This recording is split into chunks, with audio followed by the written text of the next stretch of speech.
Hey guys, this is a video on how I made my chair. So I started out by removing all the screws from the chair because you have to take it apart in order to reupholster it, period. So I have 4 at the bottom, 4 on the back. I'm removing the seat right now. Next, I took off the fabric that was already on the chair. So they were stapled on there. So I am just pulling it up. The chair was kind of old, so it gave me the opportunity to just kind of like yank it off of the seat. The back of the chair, not so much. Pretty tough. So I'm still taking this off. Other people reupholster, they take it off and they measure their fabric by the fabric that they're taking off. But since this is a no-sew project, I kind of just winged it, if you will. So that's the fabric. I tried to take that off, didn't work. So I used 1.5 yards. That's how much I bought from JoAnn's of fabric. It was on sale. They always have coupons on their website, so sign up for those.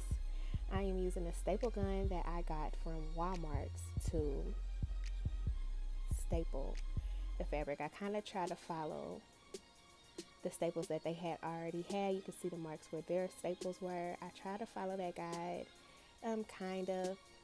I did cut around those holes because you can see the holes where the screws go to put that seat onto the base of the chair. Make sure you pull it tight when you are doing this because it's not like a regular square chair like I've seen people do before. So it's kind of odd, and that's why I did not take the fabric off that was already on here and try to measure my fabric according to that one, because that was sewn together, like they had the corners sewn and all that. And this is just a really quick tutorial. This is just a really quick DIY project. So I was not sewing. I do not have a sewing machine anyway. So this was pretty much me using this staple gun for everything and these scissors to make this magic work.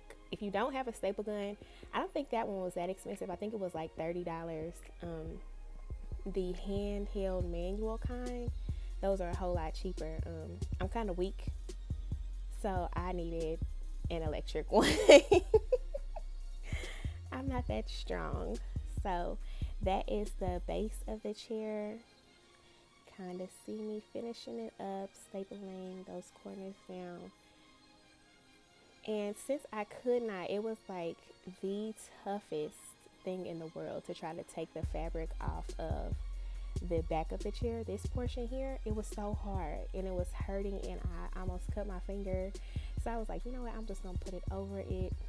Nobody will be able to tell the difference, as long as you try to keep it as thin as possible so that the other portion of the back can fit to that tightly enough so that you can screw it back in, because you do have to put everything back onto the chair.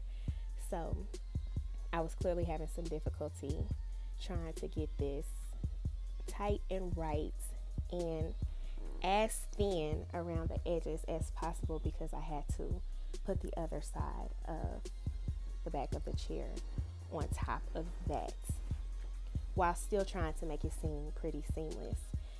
It's all repetition, so it's still the same staple gun that I got from Walmart, still stapling that fabric around, pulling it tightly so it's not any lumps or bumps or air bubbles or any of that stuff within the back of the chair. So you want the fabric to be as close as possible.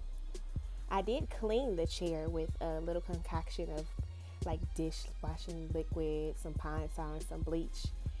And I did that off camera as well as me spray painting it. I spray painted in my basement on top of an old cover that I had, because it is freezing here in Kansas City and I was not going outside to spray paint, and the lighting in my basement is terrible.